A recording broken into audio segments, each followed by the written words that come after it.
Hello and welcome to the Effortless English vocabulary for disobedience. Okay, I'm going to talk about the word just. Just is an important word. It's a different meaning than the word just when you say, I just want to go to sleep.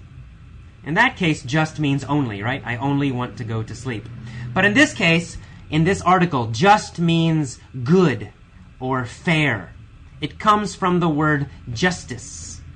Okay, so it means goodness, or to be good, fair, correct. That's what just means. All right. A little bit later, I use the first paragraph, Thoreau, in the Thoreau quote, I use the word admirable, or he uses the word admirable. Admirable means should be admired. And admired means to think good things about someone, to think someone is good. So if someone is admirable, it means you should think they are good. Wow, he's a good person. He is an admirable person. All right, I use the phrase against their wills, or against your will, or against his will. Against your will means against your choice. It means you do something, but you don't want to do it. Maybe you must do it, but it's against your will. You don't really want to. All right, we use there's a word here, conscience.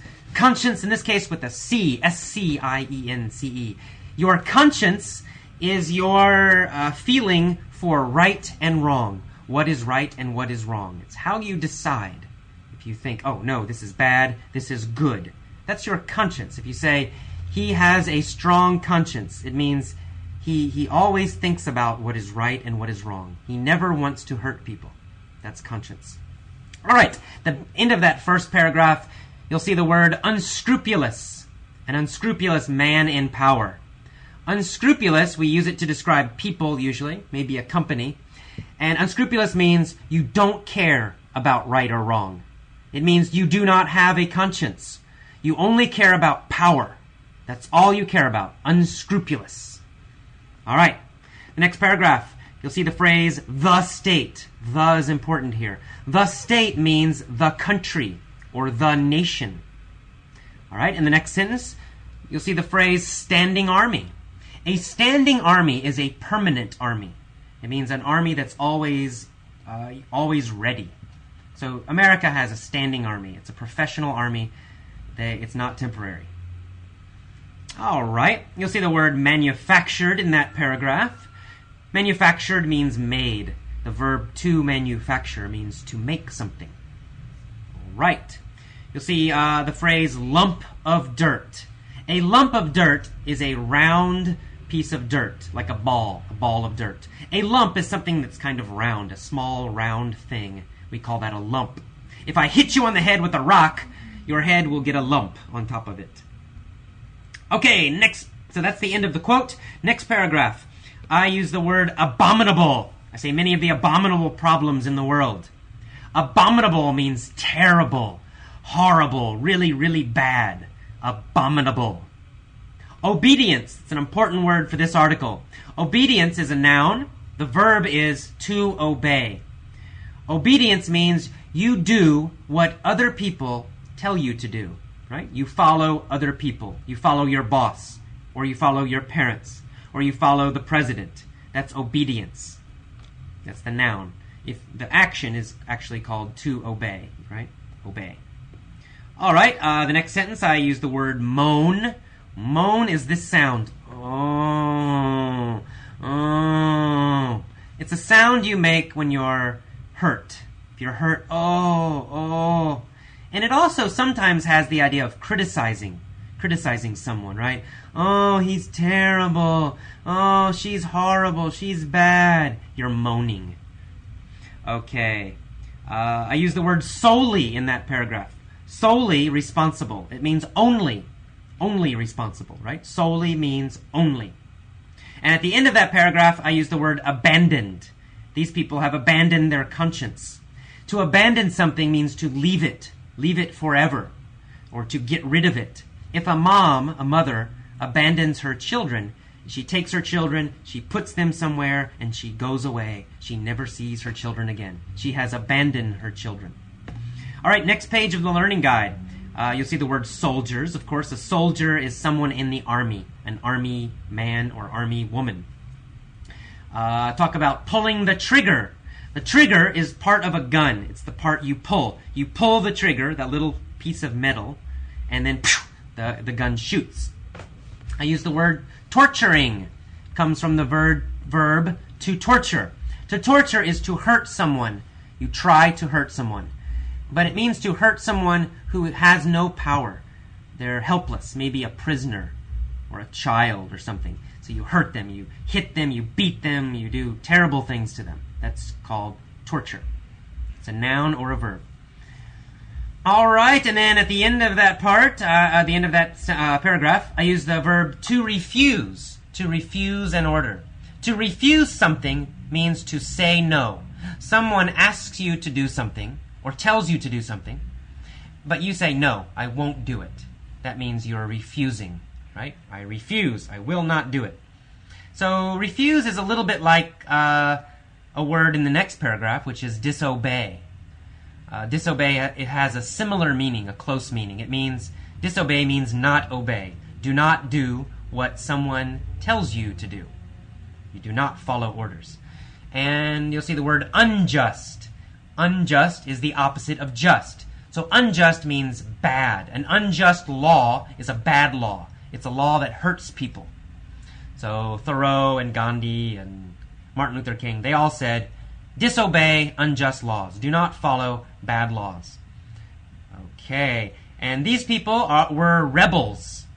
You'll see in the same paragraph the word rebels. A rebel is a person who fights the government. They go against the government. Martin Luther King was a rebel. Gandhi was a rebel. Many famous people were rebels. They fought against a government at some time. All right, at the end of that same paragraph, you see the phrase Vietnam War resistors. A resistor is a person who resists. Okay, of course. And to resist, the verb means, it's a little bit like refuse, but it has the idea of going against something, fighting against something, or trying to stop something. So a Vietnam War resistor is a person who tried to stop the Vietnam War. An Iraq War resistor is someone who is trying to stop the Iraq War. Next paragraph. I say that these people, Martin Luther King, Gandhi, Thoreau, they are always condemned in the present, means during their life. People condemn them. To condemn means to criticize, to say very bad things about someone, to blame them, to say they are wrong, right? So when Gandhi was alive, many British people, especially the government, they said, he's bad, Gandhi's terrible. The same thing, Martin Luther King. Many people in the 1950s, they said, Martin Luther King is a bad guy, he's terrible. All right. And I say they are vilified. These people are vilified. To vilify someone is to describe them as being evil. You say they are evil, terrible people. That's vilify. So Martin Luther King was vilified during his life. Gandhi was vilified by some people. Thoreau also. All right. I say during the 1950s, Martin Luther King was vilified as a radical. A radical is someone who wants very big changes. They want to change a lot of things, especially the government. Now it has a little bit of a negative meaning, and it has the idea of someone who might be violent. Of course, Martin Luther King was not violent, and so, was he a radical? I don't know. He did want big changes, but he was not violent. So a radical, someone who wants big changes. All right, and then I say, next paragraph, the authorities he resisted are now viewed as scum. The authorities, you need the or the in front. If those two together usually it means the government. It means people with power, the authorities.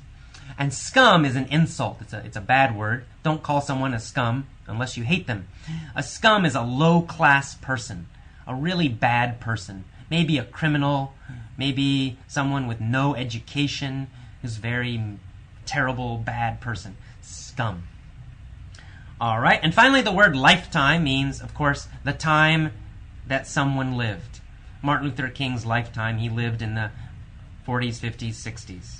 Gandhi lived, late 1800s, 1900s through World War II, etc. Thoreau lived in, 1840s, 1850s, etc.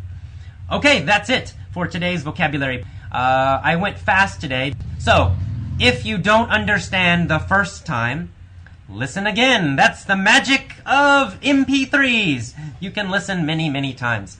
Repeat this many times. The repetition, the repeating will help you a lot.